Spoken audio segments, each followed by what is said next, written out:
Hello. It did it again. I'm glad I took it easy that time. Hello, everybody, and welcome back to OMB Reviews. I am the critic who is a cynic. How is everyone doing this evening?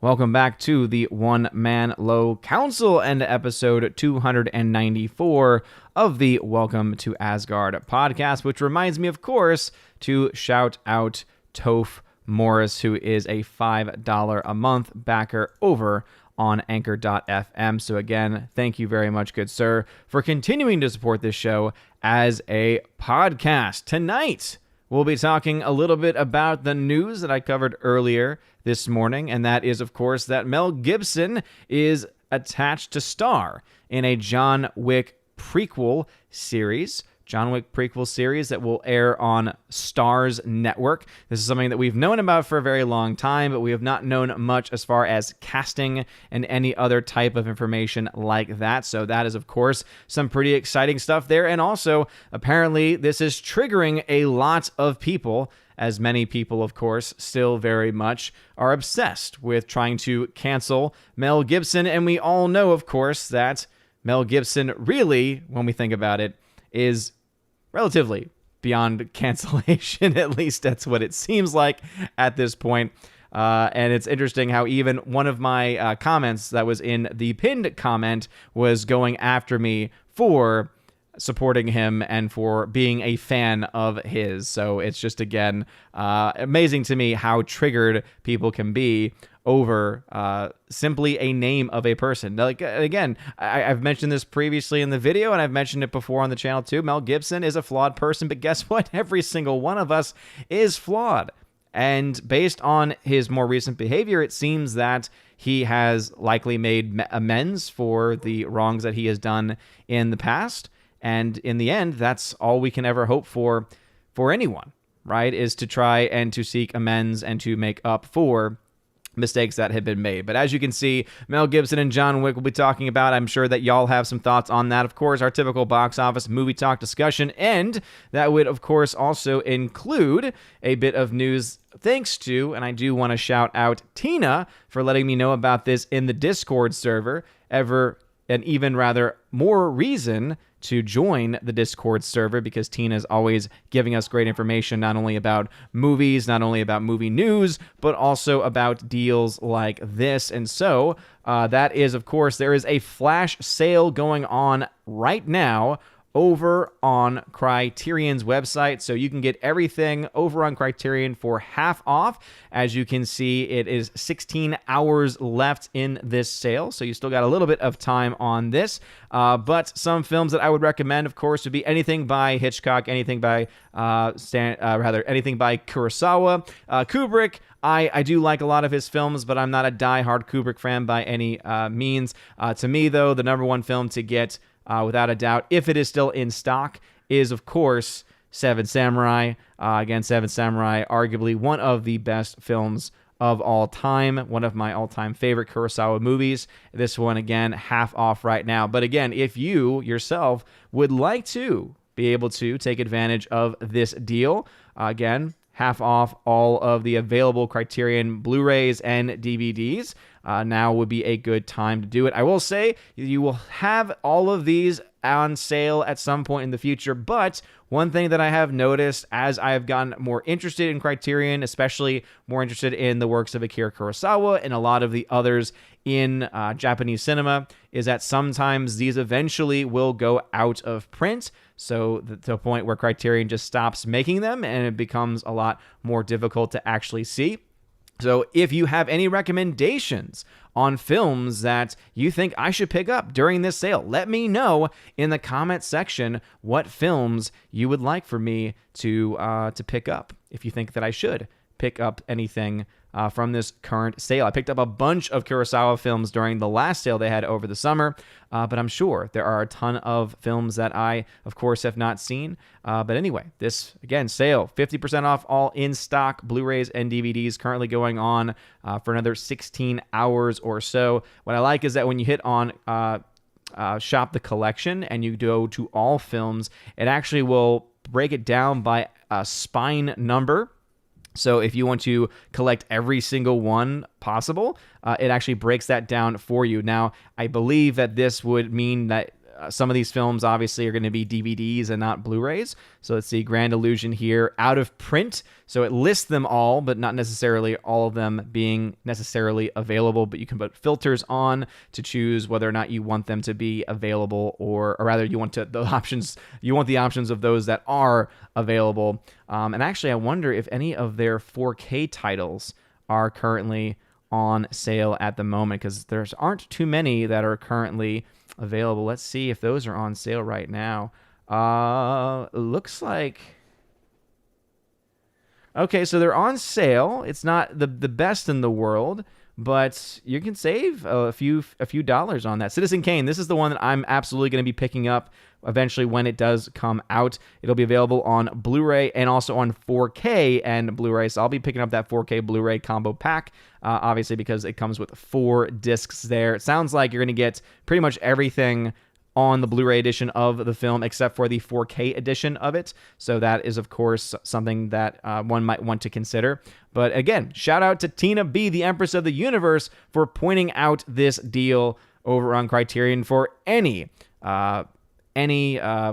physical media collectors out there. Anyway, let's go ahead and say hello to some people in the chat tonight. And as you are watching on YouTube, please make sure you smash that like button. And if you're watching on Odyssey, light up that fire button. We are live on all various locations tonight. And as always, I do fall behind in the chat, and I apologize for that. Let's say hello to Snortapoopus Cuber. What's going on? He says, hello, humans and other quitters. Hello to you, Snortapoopus. Thank you for being here. My own poops, my own pups are in here joining me right now as well. GMonkey76, hail to you. And this is also something to talk about, of course, and that is, did you hear Mel Brooks is making History of the World Part 2 for Hulu? Not sure I trust it to be good, with some of the other writers involved going to be a series. Yes, I have heard about it. I got word of this earlier today. Yeah, Wanda Sykes is on as a producer. Now, I will say that even though Wanda Sykes is a bit of a hot mess, she has been attached to other properties that were not terrible. So I think that itself is not necessarily the worst thing. It's not a great thing, obviously, but it's also not necessarily a death sentence for the series. Because I forget which one it was, but in the article, they were mentioning the different projects that she had been a part of. And I want to say there was 1 or 2 on there where I said, oh, actually, that wasn't actually that bad. That's actually not that bad. So obviously, it's going to be, we'll have to wait and see what it looks like. And obviously, it's going to be something that's going to, I think, tear a lot of diehard Mel Brooks fans in two, because on the one hand, more Mel Brooks content is fantastic. The dude's 95 years old, not a lot of years left, just on paper. And obviously, that means that we don't have a lot of time left for him to be able to create new content. So if this is the last thing that he wants to do, obviously, there's a part of me that says, okay, absolutely, I'm totally down. On the same side, the whole concept of History of the World Part 2 was meant to be a joke.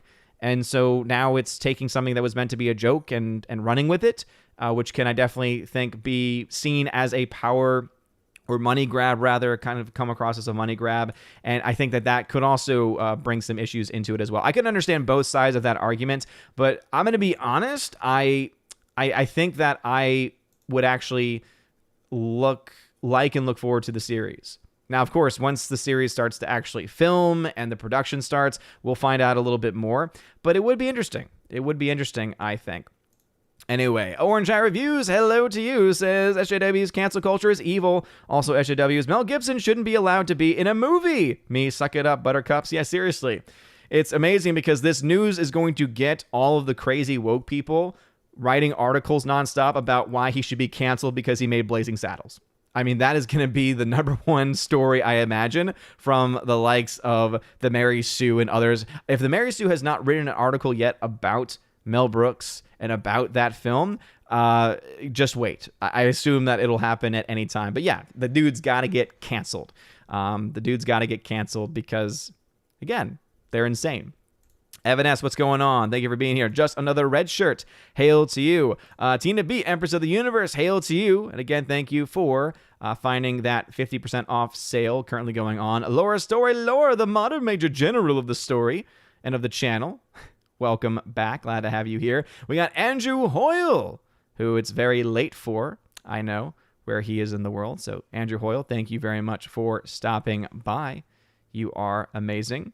I see Let's Go Brandon is in the chat. Hail to you. IRA Darth Aggie, what is going on? Thanks for being here. Joey Horn, hail to you. Thank you very much for being in the chat. We got the new number 2 / Dean Heiss. Hello to you. Good evening, one and all. Hail to the good folks that are here tonight. Hail to you, good sir. Thank you very much for stopping by tonight. Peter Sharon, what's going on, Peter? I feel like it's been a while since I've seen your name in the chat. Hail to you. Thank you for being here, man. I appreciate it. Smash that like button. Laura says here, 3,902 minutes until Dune or 2 sleeps. Nice. That is very true. And I am still roughly 4 hours into the audiobook version, which I do recommend. What is kind of weird, though, it starts off, maybe someone knows about this, but the version that I got is the one where there are multiple voice actors, but they're gone. So they are in the very beginning for the first several sections doing all the different voices.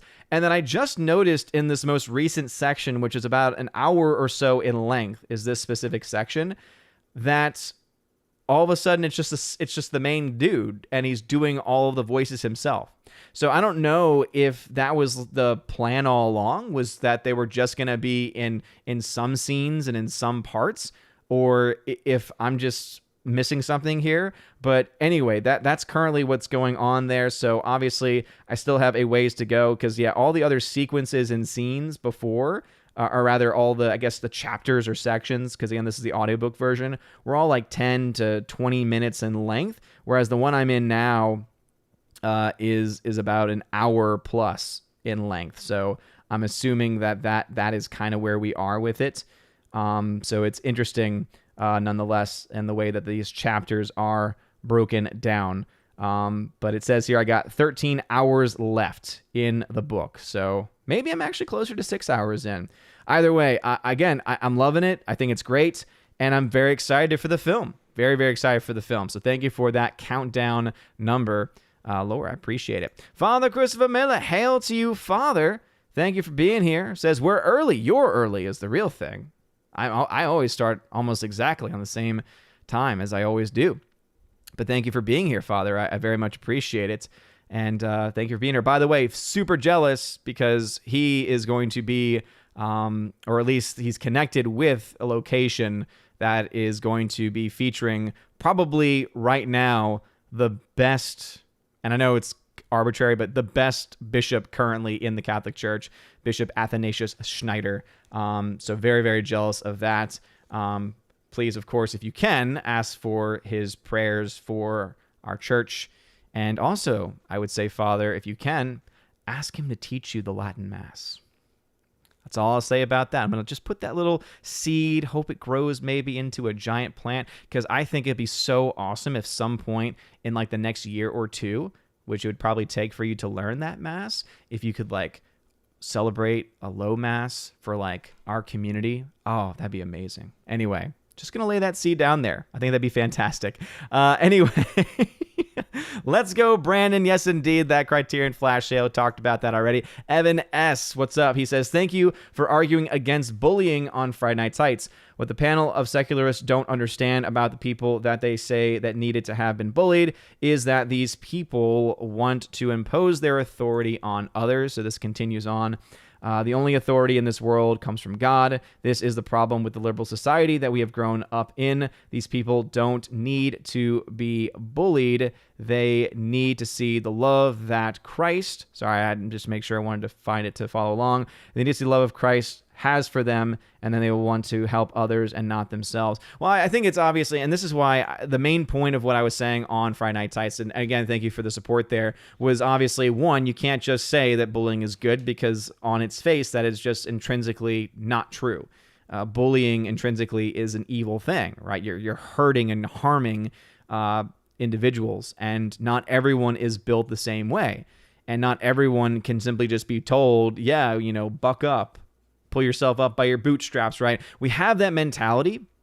I think, built into our culture. I think it's definitely is an American culture thing. And we see this happen a lot. But in reality, we have to properly understand that when it comes to the human mind, when it comes to the human psyche, that there are some people that are not built that way and need to be able to be heard. And I think that I just saw this live comment from Dark Shadow Logan, and I think it's spot on. Yeah, bullying is bad, competition is good. That is completely accurate. There's nothing wrong with competition. And I think the issue that was happening on the panel, at least from what I was seeing, is that they thought, or they confused, or that they have conflated competition and bullying together, which is not the same thing at all, right? Bullying is to treat someone else as subhuman, is to treat someone else as object, and that is never okay. There is never a justification for it. Whereas competition is, okay, you want this, I also want that, we're going to compete, winners and losers. That is something that is incredibly different, and competition absolutely helps foster growth. We have to learn, one, not only how to lose, but two, how to win. And that's something else that we don't focus on enough. What does actual good, actual fruitful winning and victory look like? Because a lot of the times I would say that people are taught the wrong thing about it, is what I would say. Anyway, Rosie G12, what is going on? Thanks for being here. Kara Tharp, what's going on? Shout out to you. Thank you for joining us here today. And also thank you for being a member over on locals.com. I will get you in the official video at some point. And I always say that, but you know me, I fall behind on everything. Alice McCarthy says, howdy, old, and how's it going? How's Thor? Pizza and paperwork is a sleepy combo. It definitely sounds like a sleepy combination, that's for sure. Yeah, baby Thor's had a little bit of the sniffles. And also, he's in the process of having just hit a year daycare. He's in this transition from one of the places, one of the rooms to the next. So he's like moving up, kind of like, it's like not about actual graduation, but kind of like a moving up to like the toddlers area. And that means that he's got to learn how to deal with less naps. And so that's led to a very cranky baby Thor the last couple of days. But he had a fun weekend with his grandparents with the party on Saturday. It was a lot of fun. Let's see. Laura tagged to say, we need a Mel Gibson, Chris Pratt movie. Oh, man. Absolutely. Just to hear and to see everyone in the cancellation mob completely lose their minds. That is absolutely what would happen. And yes, Laura, I totally support that. And as long as it is not, and I'm going to bring this up before Andrew Hoyle does, as long as it is not the Tomorrow War Part 2, then I might actually go see it. Joey Horn, who is a member, says, I'm a huge Mel Gibson fan. Can't wait to see him in the Wick verse. Me too. Absolutely. And I know there are definitely people who bring up legit criticisms, right, to say, it just seems like this is a film that was very good, and now it's kind of now brought into the John Wick universe, this concept of almost doing too much, like turning it into this franchise event. But here's the thing, I'm okay with that.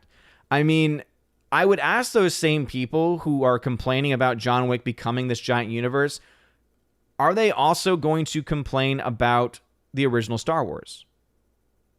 Are they going to complain about the original Star Wars being 3 movies? Are they going to complain about some of the content we got? Because even though the best content post-films was in the novelizations, will you also then complain about the worlds built by the novels? Because if you don't complain about those, then your argument holds no water. So anyone complaining about the John Wick universe being too big, I would say, okay, are you going to say the same thing about almost any other franchise or any other series of books or any other series of films? It's an honest question. I honestly think it's an important question to be able to ask as well.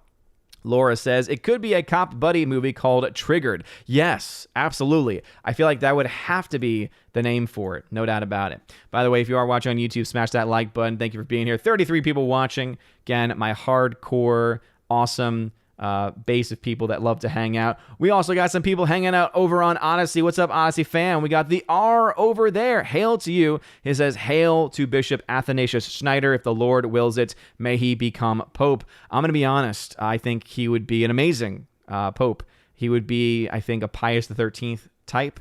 And I feel like right now in the world, we need someone like that. We really need another Pius X. In that, at least in that scope. We need someone that is going to be orthodox. We need someone that's going to be very doctrinal in their approach, because in our world right now, there is such confusion. There's a reason why we're seeing incredible growth in religions like Islam and in traditional Judaism as well, or people being drawn to those things and to other traditional practices. And it's because people in general like having order. And the issue with the post-Vatican II, post-conciliar period of the church is that we have lost the sense of sacred. We have lost the sense of order. We have lost the sense of really continuity. As even Pope Francis in his most recent motu proprio and the accompanying letter pretty much blew up the entire hermeneutic of continuity argument that many people still try and argue for. It doesn't really hold up when you read the words of Pope Francis. And I think that someone like a Bishop Athanasius Schneider, I think, would be an absolutely perfect fit. And obviously, though, we do trust in providence. We do trust in the Spirit, and we trust in God. And if this is the trial that God wishes for us to go through, then, again, Deus Vult. God wills it. The R, thank you also for the $2 hyper chat over on Odyssey, and it says, here is something for the tip bucket. Well, thank you for the hyper chat, man. I appreciate it, and I appreciate you using the hyper chat feature over there, as you are one of the few persons that I have to be able to really test that feature to make sure that it is working. So anyway, Forever Sci-Fi, hail to you. Thanks for being here. Matthew Highland says, did you see the Eternals leak news? No, I it's because I tried to avoid leaks, to be honest. Unless something gets like pretty massive national attention, all that I really care about is wanting to see a film with as open of a mind as I possibly can. So basically whatever is in a trailer, whatever is something that gets spoiled without my ability to be able to, avoid it, I don't go out of my way to try and find out everything about a film. Even if it's a film that I think is going to be terrible, I really don't want to go that route, because I just want to be able to have as open as a mind as I possibly can. Anyway. Andrew Hoyle says, what is the ratio to stunning and brave in Eternals? I'm hoping for the brave, hoping for more brave than stunning. I feel like with the footage that they keep showing in the trailers, even though technically there is some new footage in there, it just feels like it's the same thing over and over. I would not be surprised if this film feels like a giant trailer.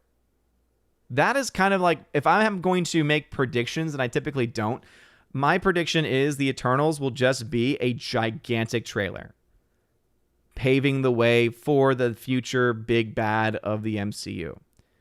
And it'll be mostly a waste of time. That's what I think likely would be the case.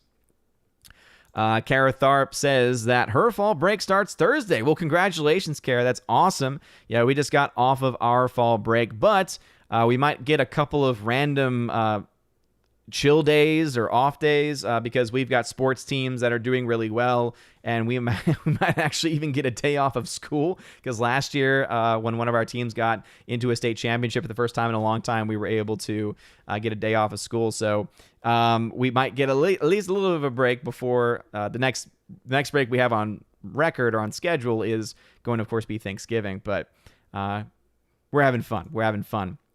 Let's see. Laura says, looking forward to Wes Anderson, The French Dispatch this weekend. Yeah, that is definitely one of the films that's kind of flown under the radar. I do like Wes Anderson, especially more modern Wes Anderson. There's a lot of films of his that I don't like, but his more recent ones, I feel like most of them have been pretty consistently well made and well done. So yeah, I think that the French Dispatch could definitely be a very good addition to his repertoire of movies. So yeah, I hope that it is available, and I hope that I'm able to see it in some capacity, because as you all know, now that I'm back in school, the chances of me seeing films are not very high. The only film that I am able to see, and the reason why I'm able to see it, is because we are actually going out of town this weekend. So that's just a reminder, there will not be a Saturday stream. So no Saturday stream this weekend here in Asgard, because I will be at a wedding. But what it means is that because my wife is in it, is in the wedding, and because therefore she has to leave earlier, I will then basically have one night to myself. And so because it's just going to be me and the pups, it means that I'm going to be able to go out to go see Dune opening night, since I still have to work the next day. So 6 p.m. showing I get to go see. Very, very happy to have that and be able to see that before I head out. Nathan Slay, what's going on, Nathan Slay? Thank you for being here. Hope you're doing well as well. Let's see, Rosie G12 says, just saw the trailer for the Lucy biopic. I'm cautiously optimistic. Is this a new trailer? I don't know if I've seen it. Andrew Hoyle says here, Wanda Sykes is about as funny as a Lanced Boyle. Dang, that's some pretty harsh language. Pre-hindsight, what's going on, man? Welcome to the chat. Remember, if you have a comment or question, please put @Odin at the very beginning of your comment. @Odin is all you need to do, unless you are a member on the YouTube channel, in which case you, as part of your membership, don't have to worry about that. Though I do ask, if you're talking to other people, tag them. So that way I don't get confused. Because if there's anything that's bad, it's confused Odin. And it happens a lot. Father says, regarding History of the World Part 2, I hope they live up to the promises of Jews in space and Hitler on ice. You see, that is the other thing, too, is that they gave a preview of what it would look like. So are they going to maintain that and then kind of, expand upon it? Because I'm also intrigued by a Viking funeral. All of these things, very important. Laura then says, it's good to be the king. Yes, so good. Soul Assassin, what is going on? Evan S. says, I would have preferred Spaceballs 2, The Search for More Money. Yeah, and you would still have a lot of the actors that were involved. Not all of them, unfortunately. But you would still have some of them. To be able to pull off a film like that. But, yeah. You all know, I'm typically against that kind of thing. But when it comes to this specific case with Mel Brooks being 95, being close to the end of his life, not having much left in him, it would be kind of nice for him to have one last project, if it's good. If he's able to give his attention, if he's able to have control over the creative prospects of it, and it's not woke, then I'm all for it. Let's see, Soul Extraction, what is going on? Hello to you. New number 2, who is a member, says, Wanda Sykes was involved in New Adventures of Old Christine with Julia Marie-Dreyfus. It was pretty good. Now, that wasn't the one that I had seen in her repertoire that I was like, oh, maybe it won't be all that bad. Anyway, G-Man in the chat, what's going on? One Man Show in the chat. Hail to you. Thanks for being here. Let's see, Rosie says, Nicole looks pretty good as Lucy. They really didn't show Bartum. My fear, Lucy is made of Mary Sue because she was a woman and successful. She was crazy talented but human. Exactly, absolutely right. And also, I wonder if they're going to focus just on her. Or are they going to also bring into account the role that maybe Desi Arnaz had to play in the relationship and in the success of the company? Obviously, Lucy was the one most known, I would argue, especially as like the face of things like the I Love Lucy show, for instance. But I wonder, what kind of an impact that had, and are they going to cover it, and are they going to be consistent, right? Are they going to be consistent with it? Soul Assassin, thanks for the wave. I very much appreciate it. Very much. HyperNex13, what is going on? Shout out to you. Let's see. Father then says, I am not going to the thing as I'm 4 hours away from it, but wanted to mention it because it shows that a Novus Ordo parish can be thriving. Yeah, but here's the thing, though. Are you trying to say that the parish that he's going to? Because to me, if they're bringing him in to that parish, it seems to indicate that there is definitely a traditional, definitely a traditional growth that's happening there.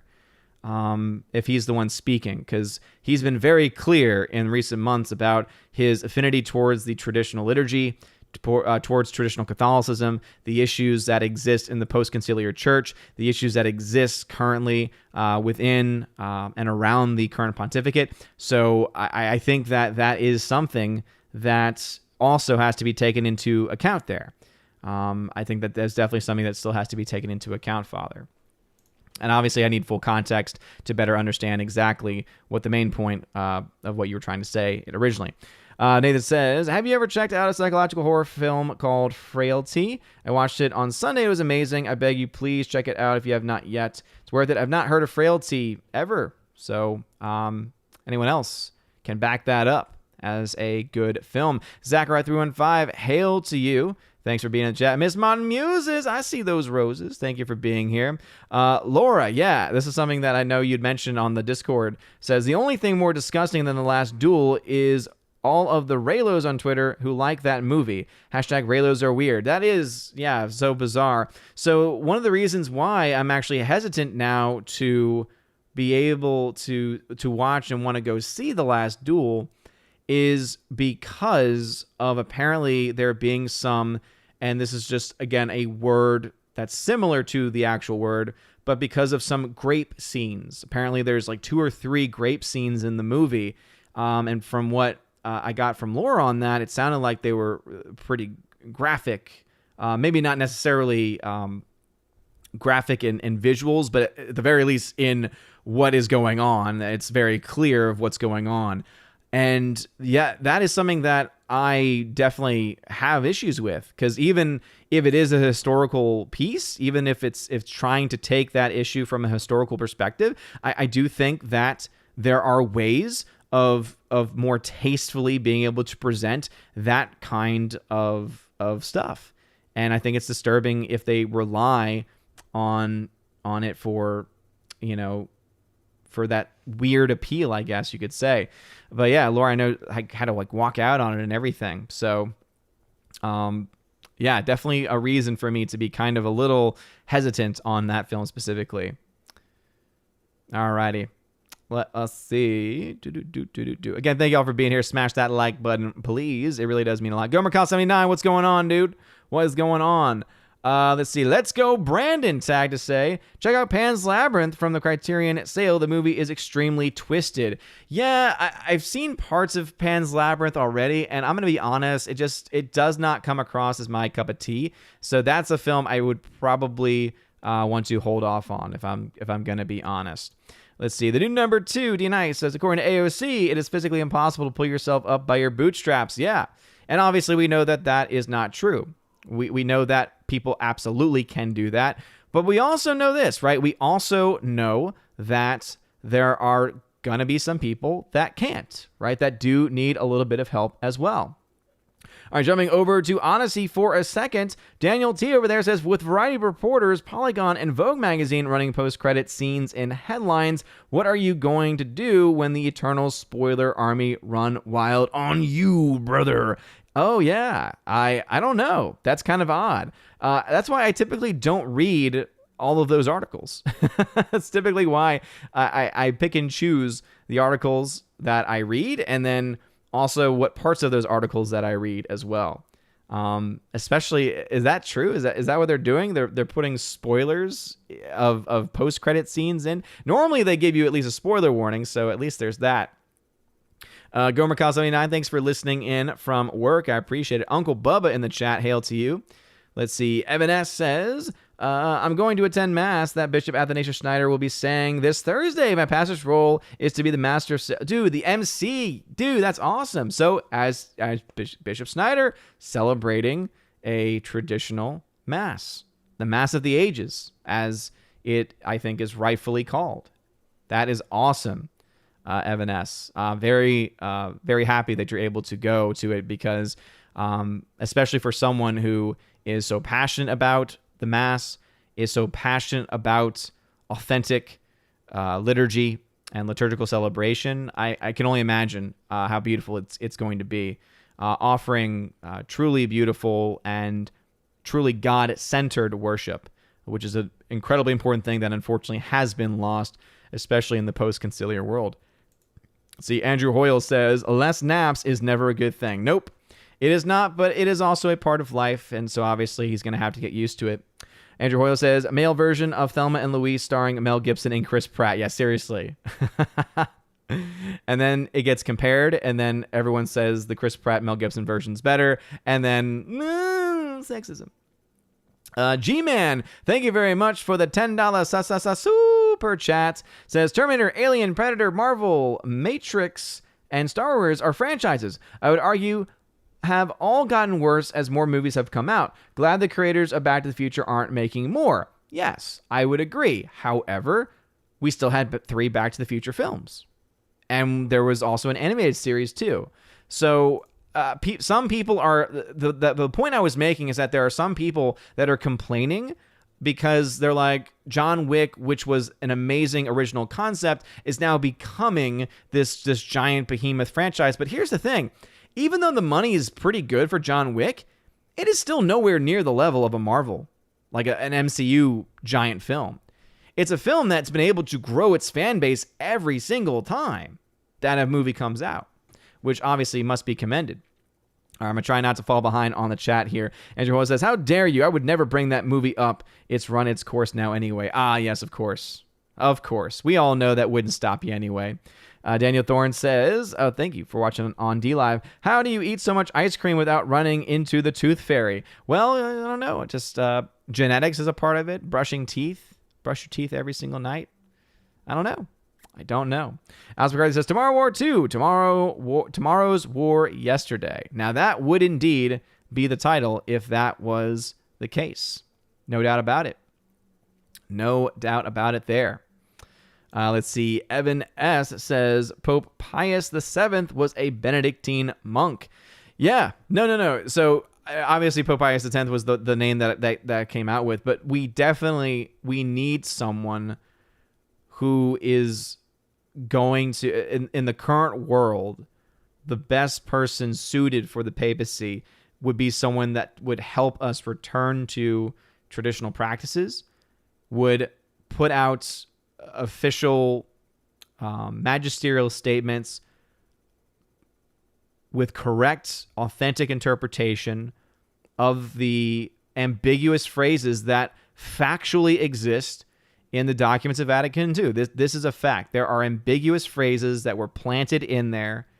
If you do any history, any research of the history of the council, it is clear as day that the people working in the council, the people putting those documents together, knew exactly what they were doing, putting these what are known as time bombs in there. What we need is a pope that's going to come out and say, no, this whole synod on synodality, done.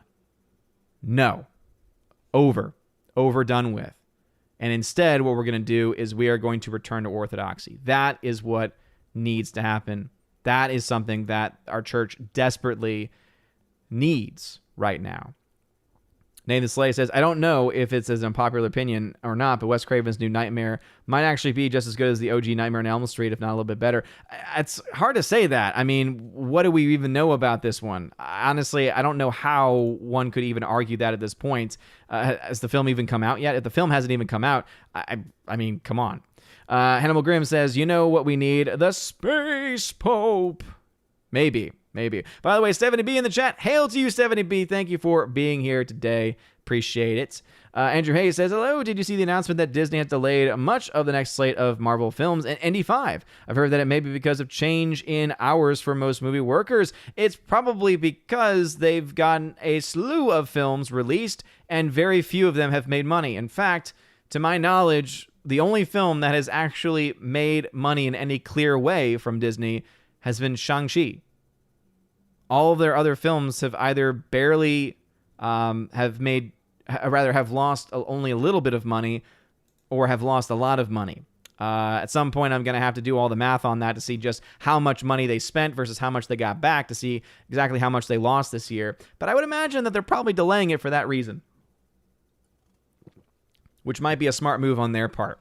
And yeah, the fact that when we look to our jobs reports and the amount of people leaving the workforce, including, of course, part-time workers at a movie theater, yeah, that's going to be a bit of a problem. Can't show movies if you don't have people working at the theater. Kara Tharp says, Eternals looks boring. Yeah, I agree. No doubt about it. Steven says, Halloween Kills was such a letdown. Director lied to us claiming to make Michael Myers to be more realistic and human, only to make him superhuman again. Points to have sequels, non-canon. Exactly. Yeah, I mean, obviously I haven't followed this a lot, but if the director actually came out and said that they were going to make him more human, yeah, if anyone has seen Halloween Kills, that is the exact opposite of what happened. They do not at all try and make him look like he is human in that movie. There's no doubt about that. Hannibal Grimm says, you gonna be the drunken Buscemi of that wedding? No, as a straight edge man, I will not. I do have fun though. I do have fun. And Blaze64, are you looking forward to Ghostbusters Afterlife? I am. It's one of the few films left to come out this year that I have to really look forward to. Rob D says, hello, Odin. I watched The Fugitive with Harrison Ford and American Graffiti recently. I really liked them. I also watched Blade Trinity. Did not like it. Yeah, I don't know. I did not hate Blade Trinity. I don't think it's a good film, but I thought it was a well-made movie. I actually enjoy that film, as, again, a well-crafted, objectively from like the film making perspective, the camera work, things like that, compared to the second one. I think the second one has a more interesting story, but the way it's filmed, the way that the second one is shot, is really distracting and really not good. And so I would rather watch Blade Trinity because it would not drive me insane with the way that it's cut, if that makes any sense. Laura says, I saw a Wanda Sykes show live years ago when that was legal. She was really funny. Yeah, I mean, I know that she, just like many other comedians, were funny once before they jumped on the woke train, of course. Left Cross says, just stopping by on my work break. Much love to you all. Well, Left Cross, thank you for stopping by. Appreciate you being here. Stephanie B in the chat again. Hail to you, Stephanie B. Thank you very much for being here today. And again, if you are watching over on YouTube, please smash that like button, please. I'm going to jump over to Odyssey in a second. Father says, it's our Newman Center, and as you know, my diocese is hardcore Orthodox. Also, Rick Moranis discusses with Mel Brooks about doing Spaceballs 3, the search for Spaceballs 2. Well, that would be phenomenal if they actually did that. Yeah, and the Newman Center in general, for any diocese or for any parish that I've understood and seen, usually is much more of a sign of orthodoxy, for sure. But as I mentioned, he going there, celebrating the Mass of the Ages, I think, is more of a sign that there's a growth of tradition and traditionally minded people who are hungering for the traditional sacraments, more so than the Novus Ordo being effective, if that makes sense. Tina B says, I told Nathan that I got halfway through Frailty, but it reminded me of cases we had here, and I stopped. It's a very good film, just extremely disturbing. Matthew McConaughey's in it. Interesting. Let's see. Andrew Hoyle, who's a member, says, there's no argument at all about all those franchises. They're all trash now. No, absolutely. But again, if you go back to the original Star Wars, right, the point on what I'm trying to say with the John Wick argument, and again, I don't know if this is just being lost in translation, is that there were people who were complaining about John Wick having as many films as it has. And the issue that I have with that is that these same people likely don't have the same issue with the trilogies of a lot of other franchises or the novelizations of certain universes as well. And I think that that is something that it can be a bit hypocritical. Andrew Hayes says, Frailty is a good old school horror film. Matthew McConaughey played the lead character. Nice little psychological horror movie. Okay, sounds like some people are very much fans of Frailty. What's up, Robert Frey? What is going on? I'll go ahead and write that little ditty down of Frailty. Alrighty. Again, please make sure you smash that like button. James Hurley, welcome to the chat. Thank you very much for being here tonight. Uncle Bubba as well. Saw you in the chat earlier. Hannibal Grimm, thanks for tagging me. Says, I had an issue with that scene in The Last Duel as well, but the rest of the film was decent. There's enough lead up to allow for folks to look away or step out. Yeah, but again, the fact that you have to say that that they're building up so that you can walk out or look away, that doesn't really change the fact that it's there in the first place. Hannibal Grimm. So I think the point that Laura made and others have made, it still stands. Joining over on Odyssey, the R says, I don't want to hear about the woke complain about Mel Gibson. They would all go blank on the Jewish people if they could. Okay, I don't know what that word was supposed to be there. Well, here's the thing. I mean, let's just make it very clear though. What he said was not okay. All right, he made some very anti-Semitic remarks. That is a fact. So let's not try and kind of gloss over that. However, we also know he was battling some demons at that time, right? He was battling some type of substance abuse at that time, and it looks like he's gotten some help, and it looks like he got a lot of that help through a growth in the spiritual life, and it looks like he's very much been brought in and has been helped by especially a traditional spiritual life as well. He did a video for the Coalition for Canceled Priest, and the video he made, I think, was fantastic. I think that the video he made was absolutely solid. And I think that it is truly sad that priests are indeed getting canceled across the country, not even because of celebrating the traditional liturgy, but simply for preaching from the pulpit orthodoxy. That's when you know how bad things are in the material aspect, the material side of the church. When priests are being sent or being tried to be sent either into retirement or to the madhouse, essentially, because of orthodoxy. It's a dangerous thing. It's a scary thing. And obviously, it's the reason why we need to pray, especially for deliverance of this, because the issue is not that the church is in danger, because, again, the church is the body of Christ, has already prevailed. However, the amount of souls that are being led astray and are being led into danger is what I'm most concerned about in this current pontificate. The amount of souls that are being led down a path that they may not be able to recover before they die. And that, to me, is a very sad and scary thing. And I think that people like Bishop Athanasius Schneider are the voices in the wilderness that are there to try and call people back. But at the end of the day, it requires those people to listen. And that's why I hope and pray that God allows for those voices in the wilderness to gain a firmer footing. And it looks like, as I said, the growth of traditional parishes is insane, whereas the loss of faith and the loss of numbers in Novus Ordo parishes is just plummeting across the board. And I think there's a reason for that. Gromacal 79, I can back him. Watched Frailty in theaters and 30 times since. Great ending. Very nice. So I wrote it down. So it sounds like that's a film that people are indeed going to recommend. So I appreciate always movie recommendations. I will try and watch it at some point. Cannot guarantee. By the way, as always, I do fall behind very often in the chat. So again, apologies for taking 20 to 30 minutes behind as I normally am. But thank you for being here. And again, please smash that like button if you don't mind. It really does mean a lot.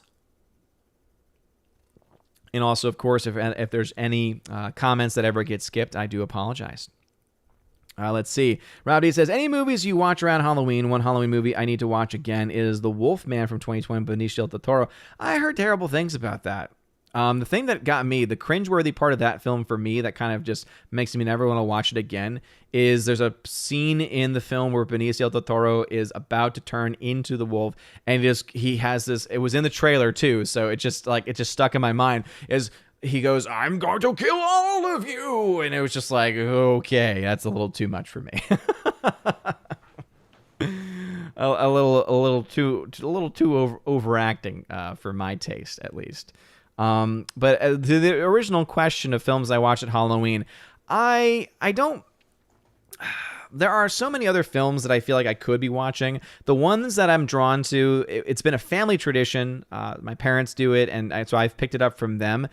And the two films that I typically will watch every single Halloween are Addams Family and Addams Family Values, because they are just such beautiful films, so freaking hilarious, and so well done. And so those are films that I would like to continue in my own family's tradition, as my family is growing with obviously baby Thor in the family, and obviously in the future there's going to be more over time.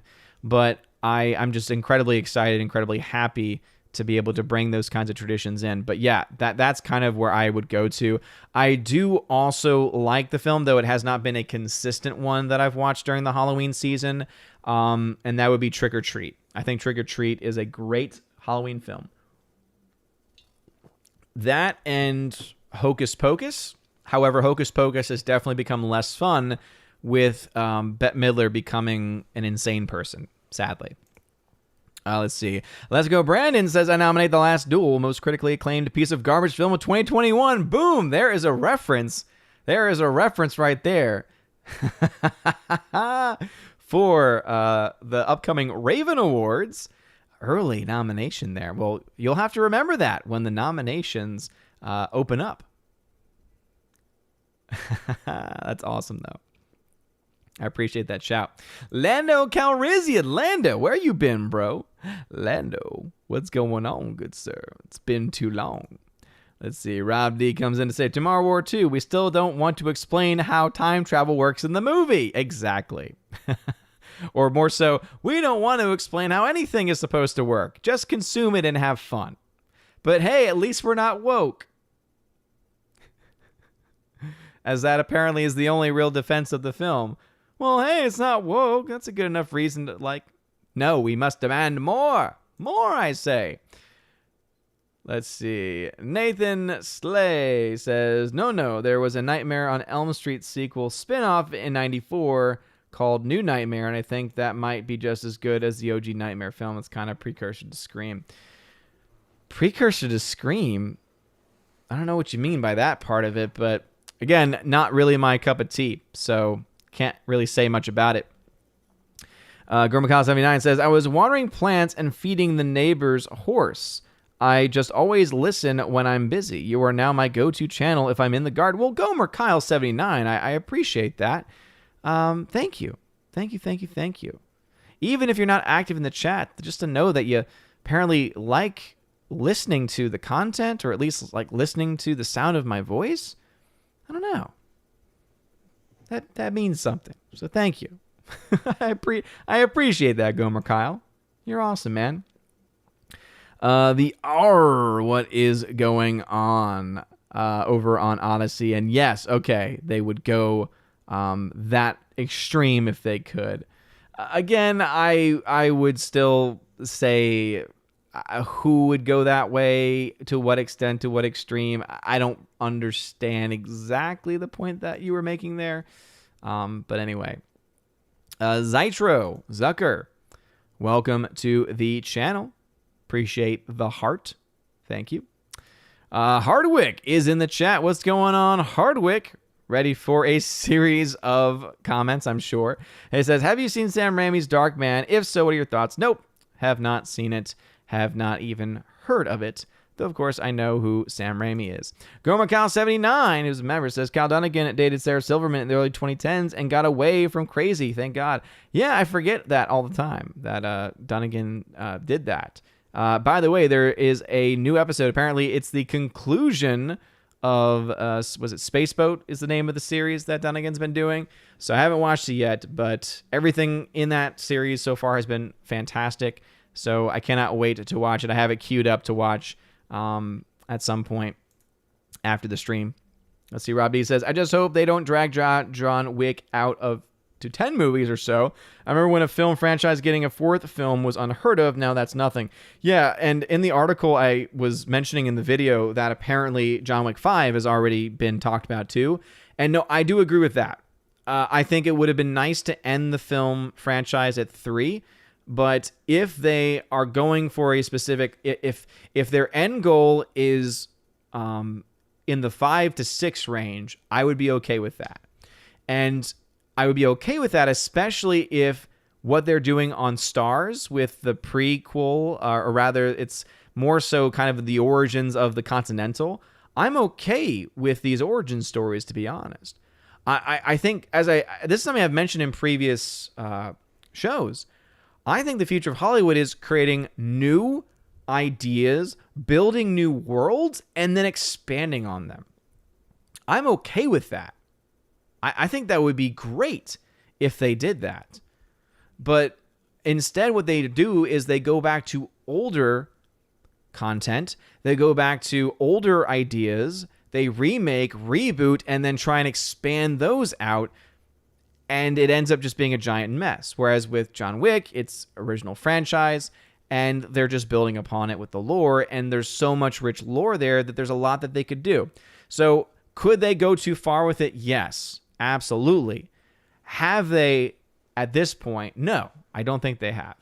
Because up to this point, all 3 John Wick films have been a ton of fun.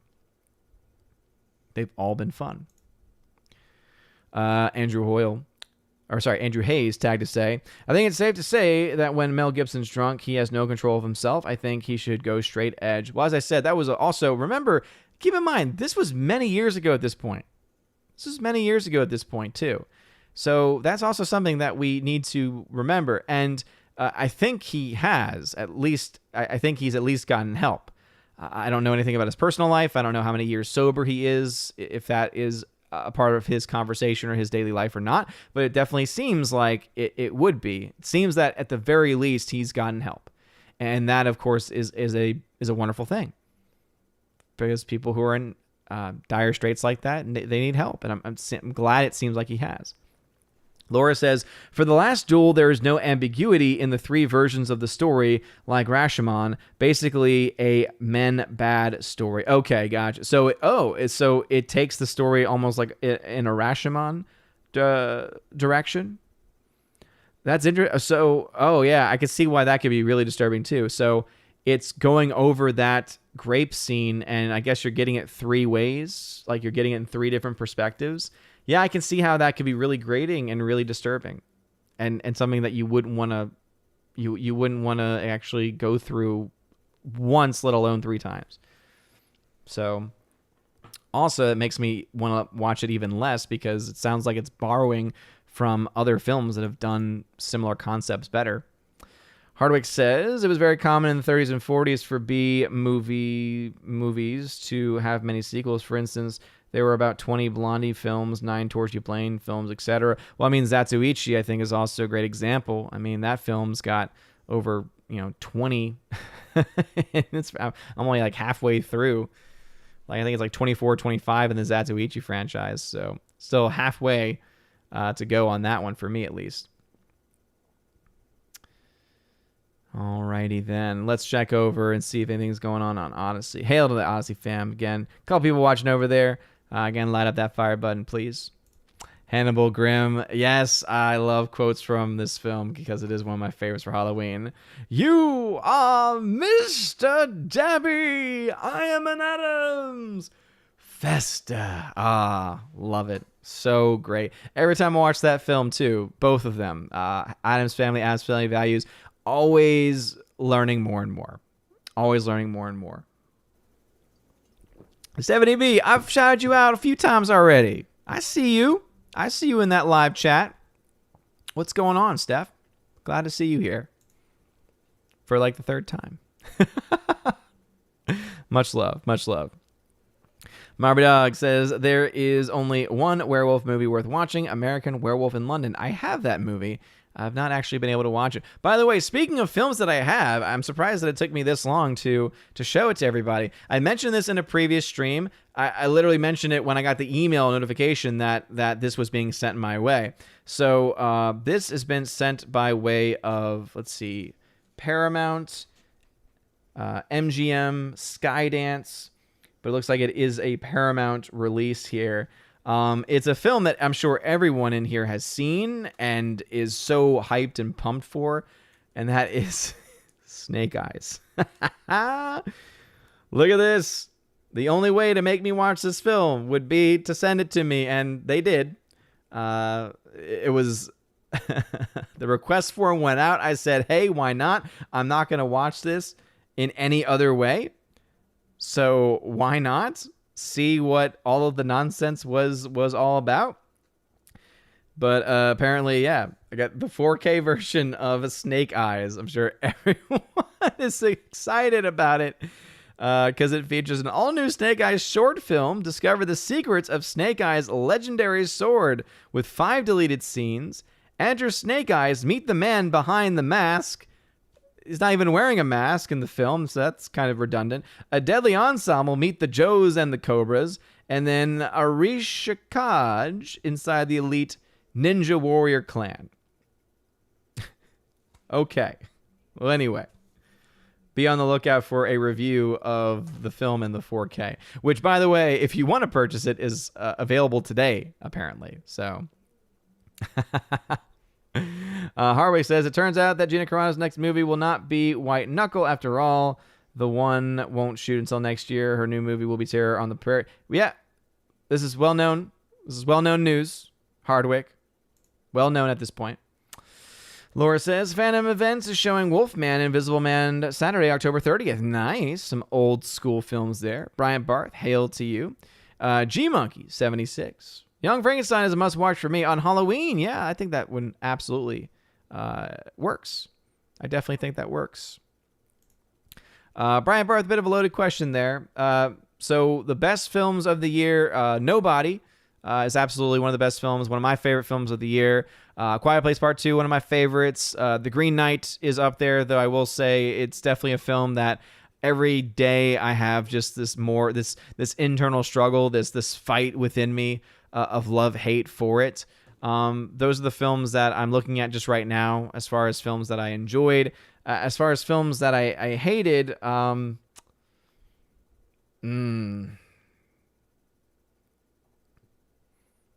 typically don't go see films that are bad. I don't go out of my way to watch bad films. Halloween Kills is probably one of my least favorite. Suicide Squad is one of my least favorite. No doubt about it. I'm sure there's others that I just can't think of off the top of my head. Anyway, Andrew Hayes says, do you think you may have read up to the part where the new movie ends yet? What? Oh, at first I was like, context, Dune. No, because I would assume that would be the halfway point, and according to at least what Audible is saying, is I'm not halfway through the book at this point. As I said, I've got 13 hours left, and I think the book is like 19 hours, so I mean, I guess I'm a few hours away from that point. Basically, in the book, we're at the scene where they've just spotted for the first time. So Paul Atreides is with his father on patrol, learning about the environment of Arrakis, and they've just spotted, the Duke actually was the one, the father, was the one who spotted the sandworm, essentially, that is on its way to the machine that's mining the spice. So that's where I am in the novel as far as the audiobook is concerned. Some people might know better of where that would be in the book, but I'd say I'm probably a fourth of the way through the book. Maybe. I don't think I'm too close to being halfway through. Forever Sci-Fi says, I just watched Garfield Halloween and the Great Pumpkin. Since I grew up watching that with my brothers, bought the Peanuts Holiday Collection on Blu-ray since they never play the specials and holidays. Yeah, man, that thing went on sale a couple times, so I was happy enough to pick up the Peanuts Holiday Special on Blu-ray too. I picked it up a while back, and glad I have it. There's a few of them that I've actually never seen before. Obviously, I've seen the Christmas special so many times, but I haven't really seen a lot of the other ones, to be perfectly honest. Let's see. Soul Assassin says, did you see the new Munsters picture from Rob Zombie? My wife is a Lily Munsters. His wife is Lily Munster Figures. No, I have not seen it. I didn't know he was doing. I knew of the Munsters being remade in some way. Did not know that Rob Zombie was the one doing it. Let's see. Rosie says, Odin, have you seen Abbott and Costello Meet Frankenstein? I will send it if you haven't. I have not seen that one. I have not. And thank you for the offer. I appreciate it. I'm looking at films that have been sent that I still need to watch as well. I know Excalibur, obviously top of my list. Conan the Barbarian on there. Being There, Automata was also sent to me.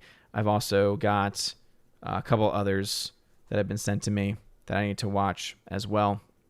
By the way, if you have won anything in the giveaways, if you're any of the Army of Asgard level and above people who've been in the giveaways channel on Discord, or have won anything recently, I've not sent those out yet. So that's the reason why nothing has arrived. I'm trying to do a couple of giveaways so that way I can send them all out at the same time, to try and, limit that. So hopefully I'll get those sent out before I head out for the weekend.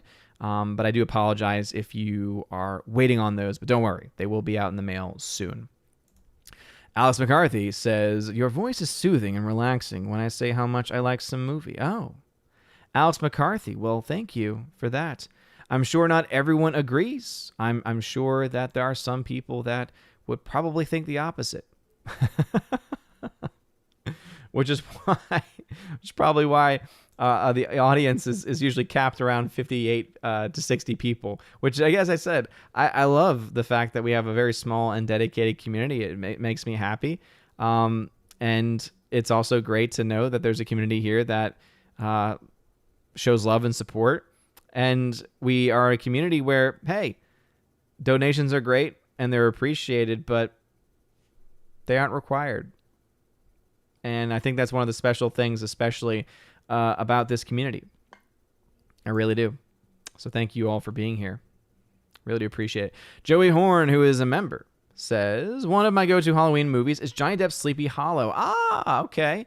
I think that's definitely an underrated one. I think that's definitely an underrated one, for sure. I've not seen the entire film myself all the way through, but enough people have said so many great things about it that it just comes across as a film that if you bring it up in conversation, a lot of people would say, oh yeah, that's right, there is a really good film. I need to rewatch that. It's one of those films. That's what I feel. It's one of those films where you'll have people, like, as soon as you mention it, they'll remember that it exists, and then they'll dive into it. I just saw in the live chat, man, Sensei Mike is in the chat. Bow to your sensei. Bow to your sensei. Sensei Mike, been a long time, brother. Welcome back. Appreciate it. I'm still 30 minutes behind in the chat that I'm highlighting. So Steven says, Odin, after watching Halloween Kills, me and my girlfriend went to see The Last Duel, and wow, we were surprised about that grape scene. Very uncomfortable to the point my girlfriend thought about leaving. Some audiences did. Okay, yeah. So definitely now gotten some more confirmation. Obviously, I take Laura's word very seriously. She's been a longtime supporter, and she always has challenged me when, at times especially, I need to be challenged, and I've always appreciated it. And so when she gives a certain perspective on a film, I will take it seriously. And when she is talking about that movie, The Last Duel, and about those scenes and the way that she did, I immediately am like, okay, I completely think that this is how it's going to play out for me too. That I'm going to be feeling it in a very similar way. So to have Steven also and his girlfriend apparently having a very similar experience, that is, I think, again, more confirmation of that. And once again, another reason why I kind of don't even want to watch it at this point. I didn't even really know what it was, let alone that the film apparently cost $100+ million to make, and it's making nothing at the box office. Maybe that's a good thing, if that's the kind of film that's going to be made with that money. But man, and it's sad because it's a Ridley Scott film too, and he doesn't always make good films. It's not a guarantee that he's going to make good films, but still, it is sad nonetheless. You know, Girl Macau 79 says, Odin, you know when a movie isn't good? When the acting is cringe and you start cheering for Michael. No one goes to a Halloween movie for Jamie Lee Curtis. She's unbearably a commie. Let's go, Michael Myers. I think that's a very good point. That's a very, very good point, Gomer. You know, I think that, yeah, when you start to support the mob, and that's the other thing, right? The whole concept of Halloween Kills is already pretty stupid. By the very fact that a mob tries to kill Michael Myers. And then the mob does like what all mobs do, and they go after the wrong person. It's just like, what are you talking about? What are you doing? And it just didn't make any damn sense. All of the characters who have been living through it for so long, right? They've been living through it for so long, knowing who Michael is, still make the dumbest decisions. And that's why I'm like, okay, you're in the 12th film now in this franchise. If you're going to keep bringing back these characters, right? This is kind of like the recontinuation of the original story with these characters who survived. You would think that the survivors would be a little bit smarter than how they are portrayed. But they're portrayed as complete idiots. And then the whole mob scene is just so stupid.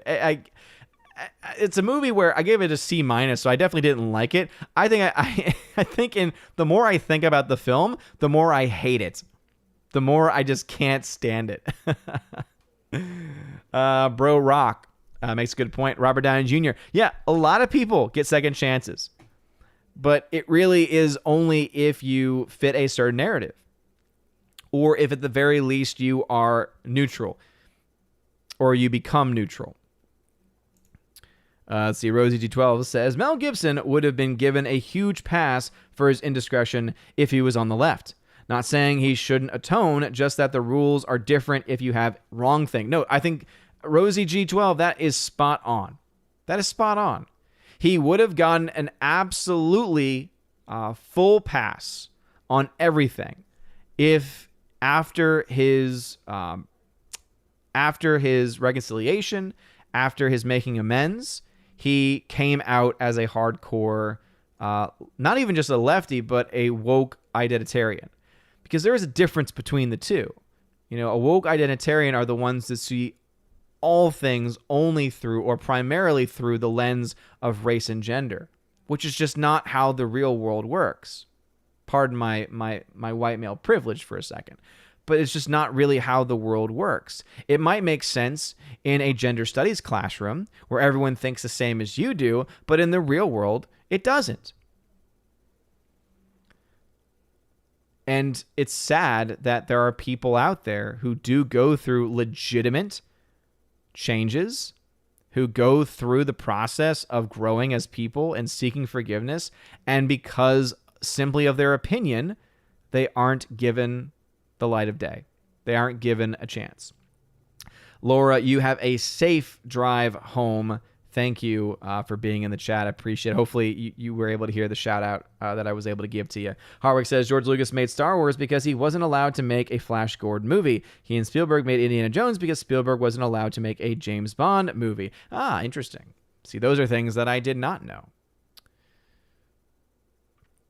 As I see now people booing the fact that I was sent Snake Eyes. Don't worry, I did not buy this. So once again, the studio sent me this movie. Now, for the sake of making sure that everything is on the table, I was sent this for free. However, I am not required to send my review before I post it. I am not required to positively speak of this movie. In fact, I'm not required to do anything. Theoretically, I could just not talk about it at all. However, I do feel some type of obligation if I'm sent something, because I do appreciate it.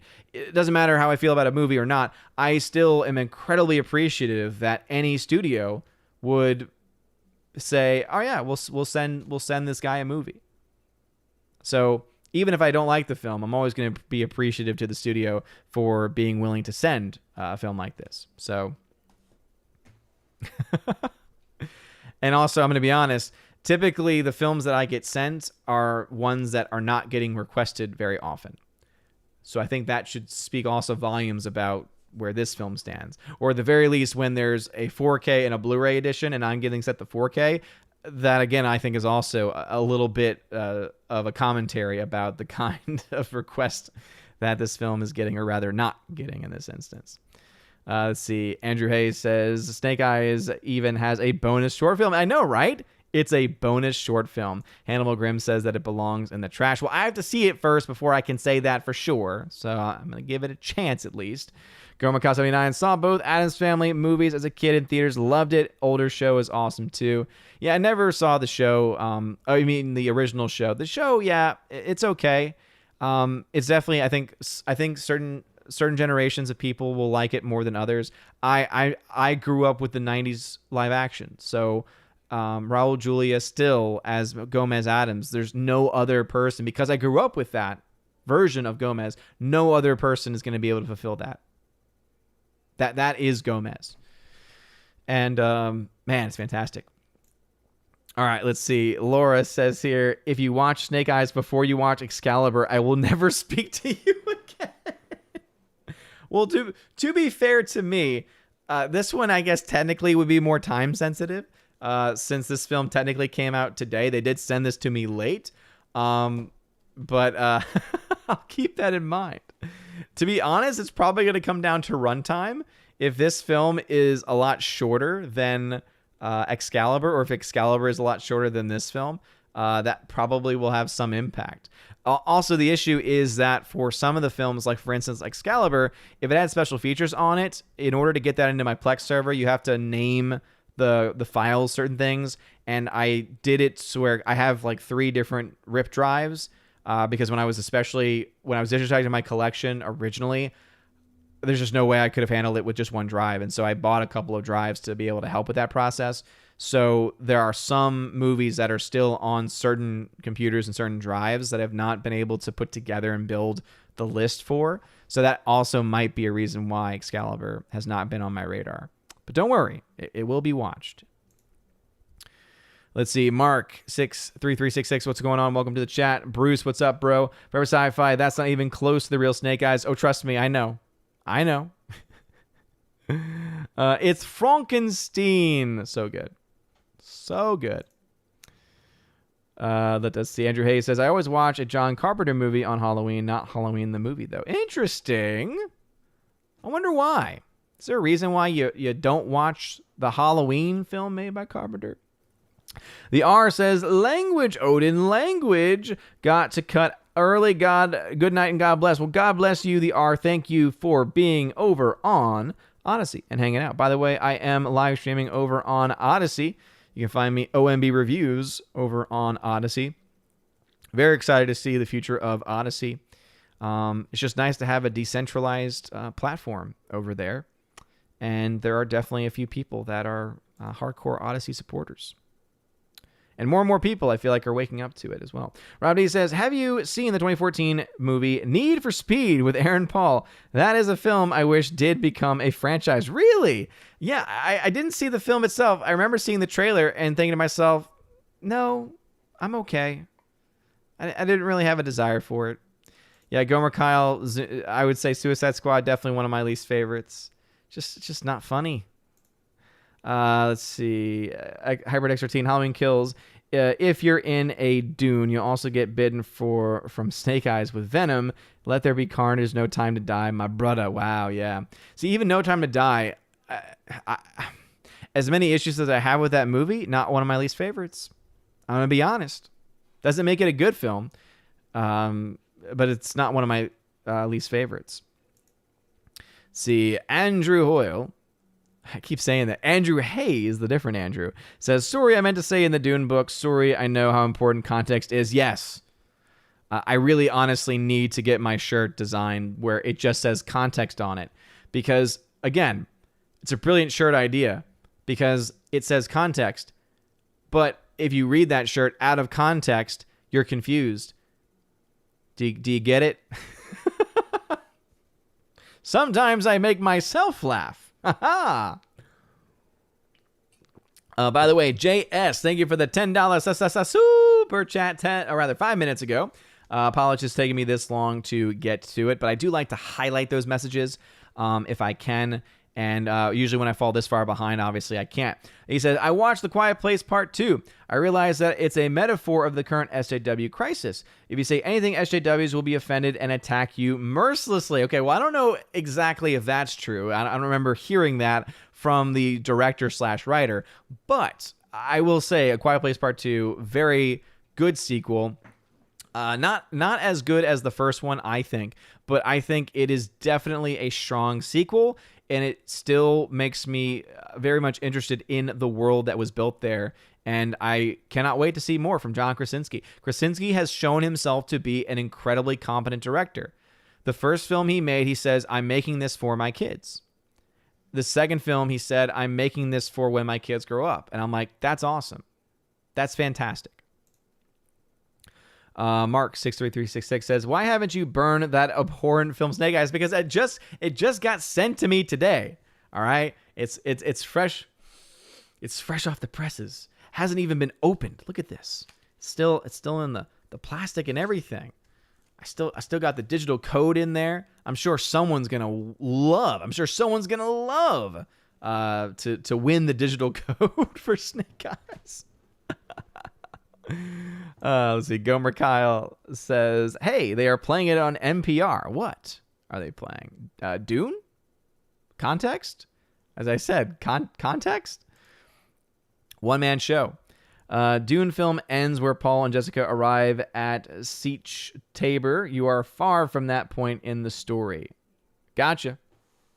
That's why I said I think I'm a fourth of the way through the book, which means I think I'm halfway through the first half.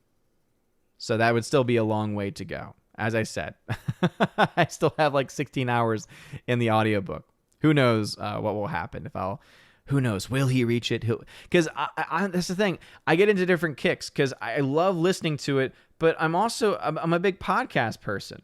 So I've got like 16 podcast in my queue. There's a great series, by the way, for anyone that's Catholic or is interested in Catholic theology, philosophy. There's a great series and I know there's different thoughts and opinions about this group, but the SSPX has a podcast series where it's all about the crisis in the church, and they build from a philosophical foundation, and then they move into the period, of course, of the councils. So they start off with the different ecumenical councils with Vatican II, and it has been fascinating. It really has been incredibly interesting, and I've learned a lot, actually, from it, and just how much is just not talked about nearly enough. But anyway, so I get into my podcast kicks, and that takes some time. Okay, Odin, A and C meet F is coming. Okay, Rosie, thank you. Appreciate it. Gomer Kyle says, I love Charlie Brown. I'm him. Are you? I like to say that Baby Thor is Charlie Brown just because of his lack of hair on the top. All his hair is right back here. It looks kind of like me in that way, only I'm completely bald. Hayes says, are you going to search for the Great Pumpkin with Baby Thor this Halloween? Yeah, that's interesting. We haven't talked about trying to go pumpkin hunting with him. I guess that is something that we can do. It's weird because we've gotten to a point now where he can like go out and he's not walking yet. That I think once he's walking, that's going to kind of open things up for us because we won't have to worry about a stroller as much, which kind of limits where we can go. But yeah, a lot of things going on. Alsgrade says, Rob Zombie doing the Munsters should be awesome. Fan of his movies and music, and I want to say he's straight edge too. Interesting. I didn't know about straight edge, but I'm kind of mixed on him as a movie maker. Kara Tharp says, I got the Gentleman on Blu-ray a few weeks ago. Hey, glad I got to you. Sensei Mike, what's up, bro? As I said, I'd get to you. I'd get to highlight the message at least at some point. But thank you for stopping by. Hope you are doing well. Hope you're doing swimmingly. As 70B rightly says, yeah, welcome home. Absolutely. Let's see. The new number 2 says, first movie I watch every Halloween is Space Invaders. Not the greatest film, but fun. Hey, we all have those films. As Tina is freaking out over Ridley Scott being insane. Hardwick, couple comments in a row, long.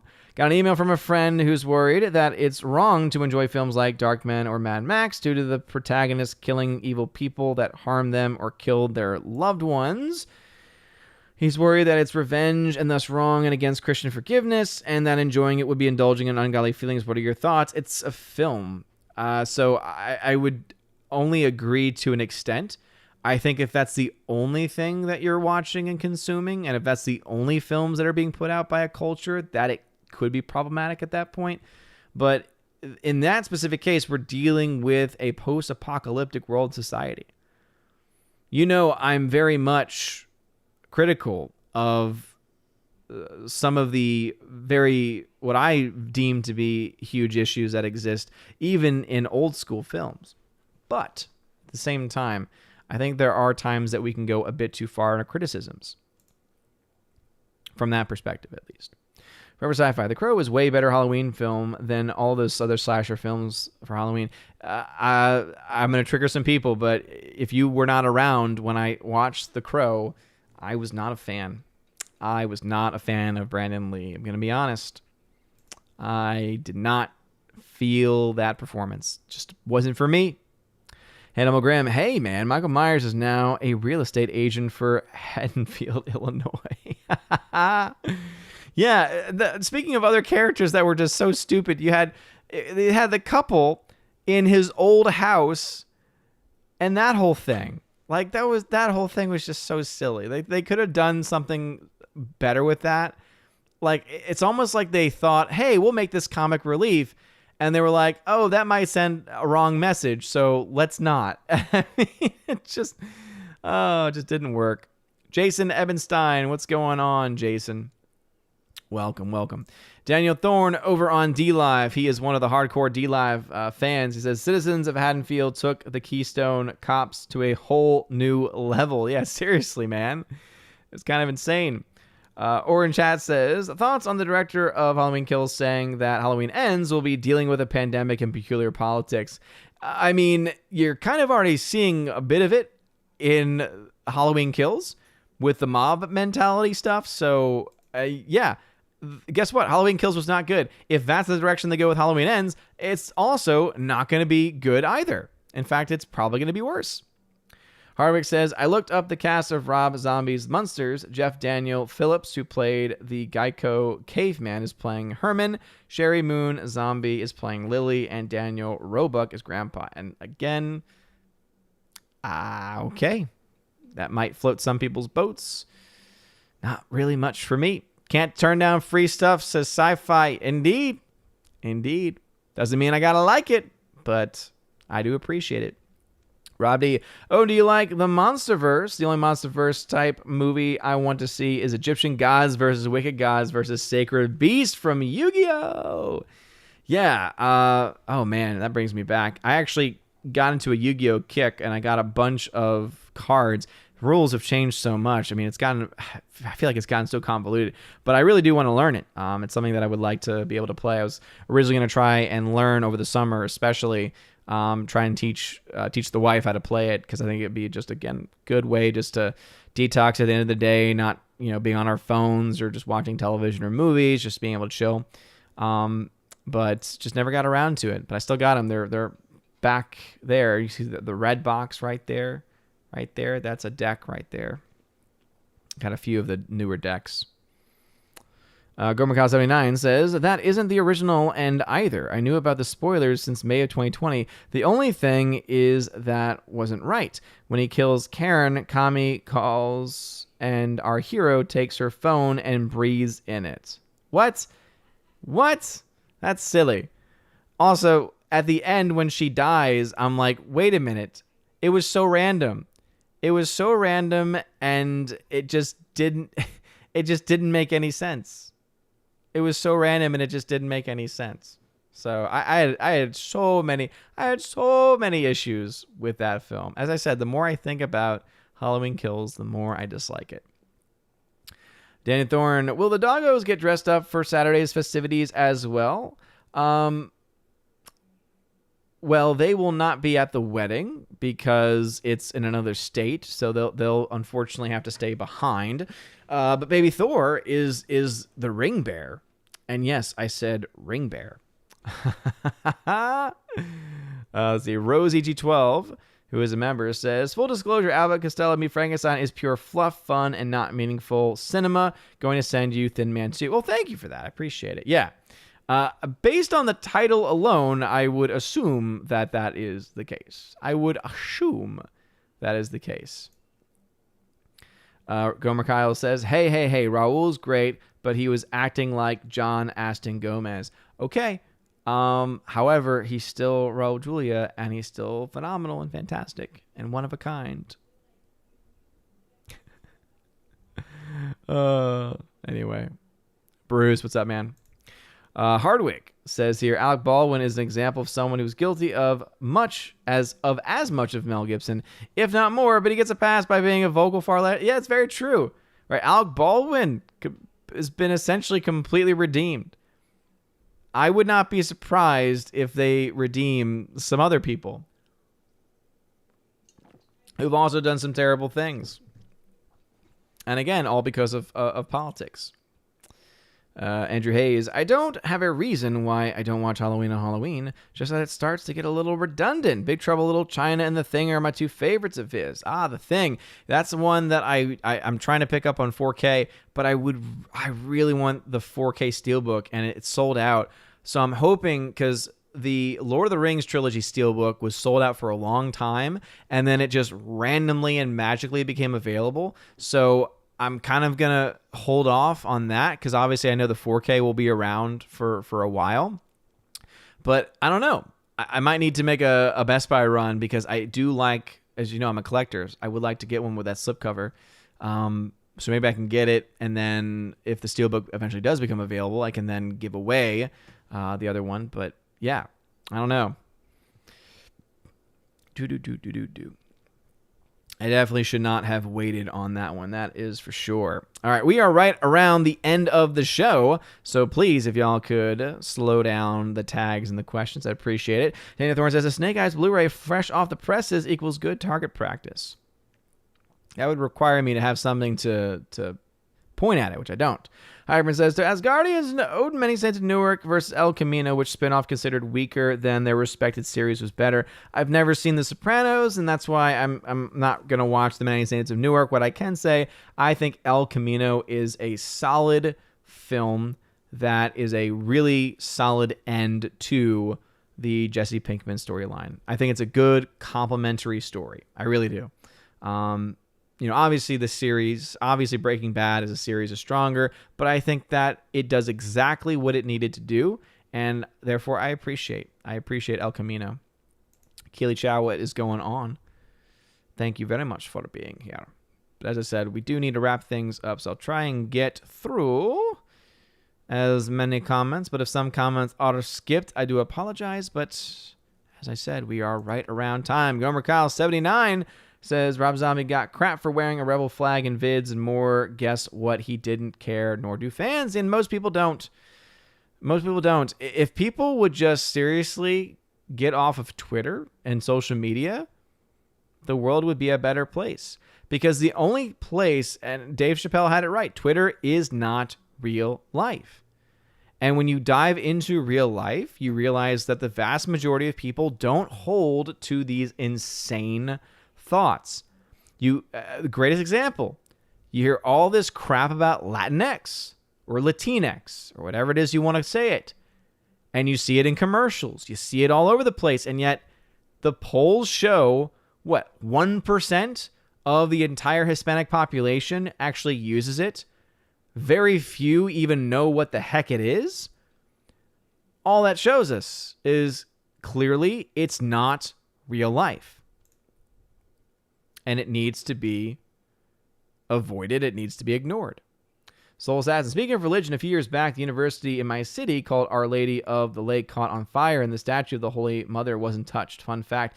There are so many miraculous occurrences. If you really want to look up a really cool miracle, look up the tilma of Our Lady Guadalupe. The tilma that was that has the image of Our Lady Guadalupe on it, because it also was a relic that survived a fire as well. And there's a lot of just amazing accounts of that tilma. The fact that the tilma even exists, the fact that when they studied the tilma, they can't quite figure out how the image of Our Lady even showed up on there. It's pretty amazing. It's pretty amazing, to be honest. It's one of those things where people always say, where's the miracles? They're all around us. We just got to open our eyes to it and look into them. Hannibal Graham, I want to know what would happen if the people of Haddonfield would just stop messing with the Myers house. Seriously. There's a lot of questions that we should have for them, I think. Burst Angel, what's going on? Welcome to the chat. As I said, we are wrapping things up, so please, if you could stop tagging and slow down, because we are now over time. Mark63366 says, you can't turn down the free stuff. Bad movies incoming. Hey, yeah. If you want to send me stuff, got a P.O. box. HyperX13, one movie I'm excited to know, hopefully done good, is Dinosaur Planet movie starring Adam Driver 2022. Hope it's good. Feel like more dinosaur setting movies should be made. I don't know much about Dinosaur Planet, to be honest. JS, thank you for another super chat. Says the wheel of time turns and ages come and pass, leaving memories that become legend. Robert Jordan, The Wheel of Time, Let the Dragon Be Reborn. Don't know where that is or where that's from, but hey, it's beautiful. Thank you for sharing that. New number 2, love when people have ring bears at weddings. Always love the ring bears. Yep, ring bear. Absolutely. Gotta love the ring bear. Let's see. Andrew Hayes says, maybe Baby Thor can roll himself down the aisle wheelchair style while being the ring bear during the wedding. No, I think we have there's a plan for it already, but it's going to be hilarious. Laura just got home and someone's cooking pot roast. Yes, pot roast. Nice. Sounds delightful and delicious. Hyperin, sorry, forgot to put the name context on the dinosaur planet. It's called 65. Yeah. Still don't really know much about it, to be perfectly honest. Still don't quite understand. Soul Assassin. No self-respecting Latino will ever accept Latinx. It's an insult to my community. I think a lot of people feel that way. For sure. All right, not sure. Thank you. Yeah, I appreciate it. Well, it doesn't matter because it's too late. It's too late for me. Anyway, we are right at time, though. I do want to be able to let's do something fun for my people that have stuck around, and we'll go ahead and do a little giveaway. So I will give a fair warning on this one. A channel that I really trust has talked about the transfer of this film, and it's not that the transfer is like trash or anything, but it is not up to the standard, one, of the director of this film, or two, of the film itself. But I do have a 4K steelbook of Inglourious Basterds by Quentin Tarantino. So we'll go ahead and do a little giveaway. If you've never done a giveaway before, as soon as I open this up, the people in the chat will kind of, help lead you along the way. You do have to be a regular on the channel, which just means that you have to have been watching for at least 2 hours, or otherwise it will not let you join. Also, do not try and put in for more tickets than you can actually afford, because it just will not work out for you. And again, sometimes there are issues that happen, but anyway, giveaway is now open, and let me go ahead and open this thing up right here. So if you want to enter in for the giveaway, and again, it is for Inglourious Basterds on 4K Steelbook action. Woo, baby. If you want to enter in for the 4K Steelbook of Inglourious Basterds, follow those instructions. Type enter, ! Put a space, and then the X is the number of tickets that you want to get. Each ticket is worth, in this one, is worth 50 cookies. You have 50 cookies to get 1 ticket.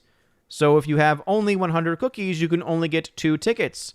So again, the X, where the number goes in, is the number of tickets you have, or rather, the number of tickets you want to get.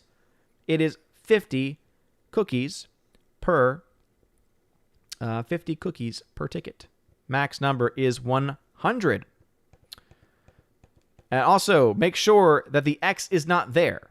The X should be the number. The new number 2. All right. The new number 2 just did it right. The new number 2 just did it right. If you want to enter in, you must do exactly what the new number 2 did, only change the number.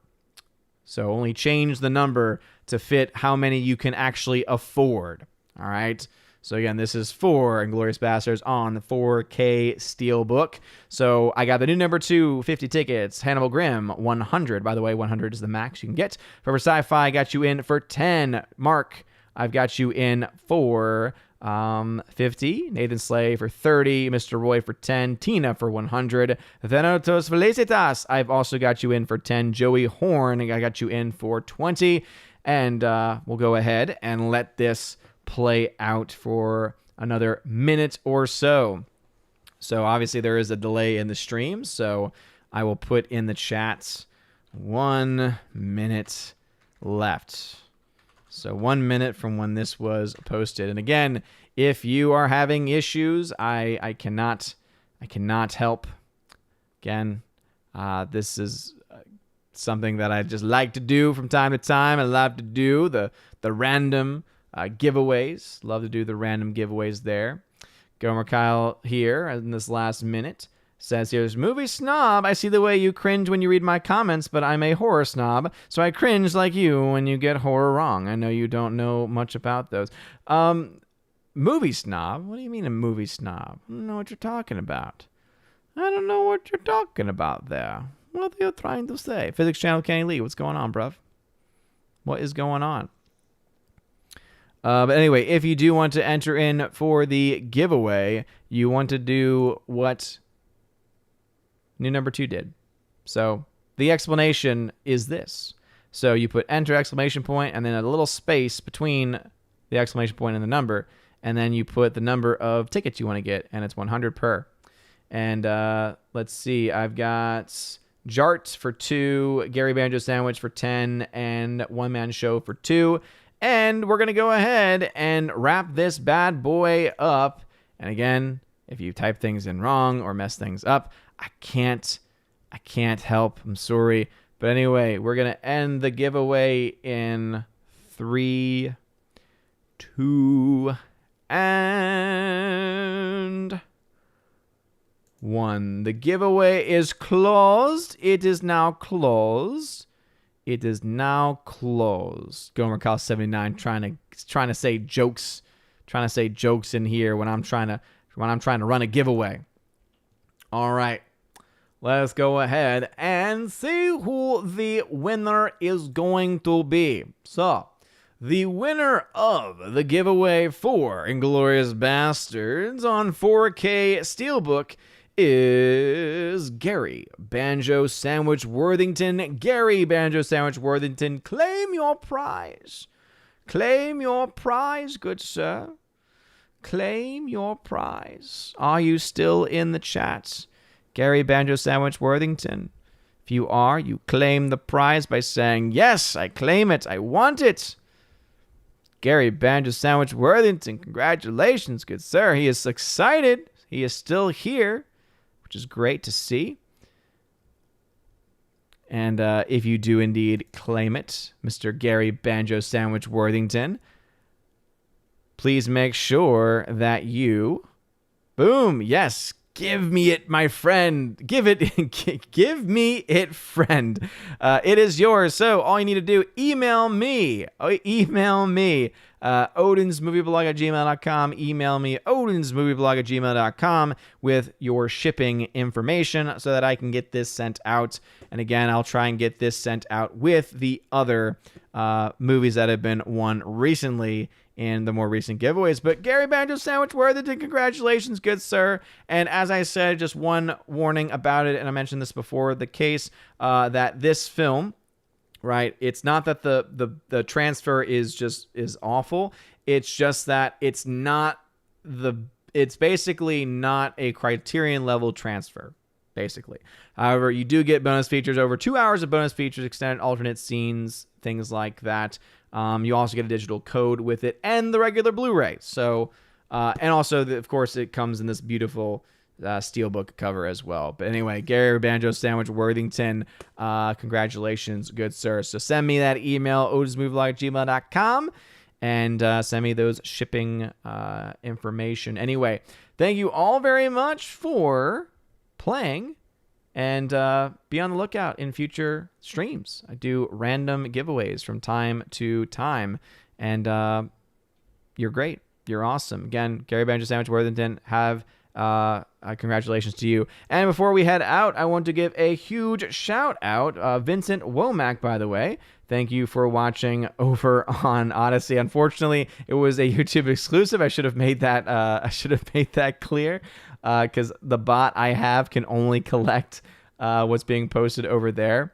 But I do want to give a huge shout out to my members who are at the Army of Asgard level and above. Hiva, Korra, Gomer Kyle 79, Soul Extraction, Twirly Wolf, Low Pro, Farrah Lovely, Valiant Renegade, Jonathan Marshall, Eric K, Cornelius Schultz, Fedigator, Gonzalo Bergali, George Molo, Grimm's Math, The Wicked Plumber, Kara Tharp, Dabman Walking 55, M Tax Shark, Forever Sci-Fi, Rosie G12, Andrew Hoyle, Orange at Reviews, and Aiden Vickery. You guys are all freaking amazing people. As a reminder, no Saturday show. There will be no show on Saturday. I will be out of town. Also, I will not be on Friday Night Tights this week either.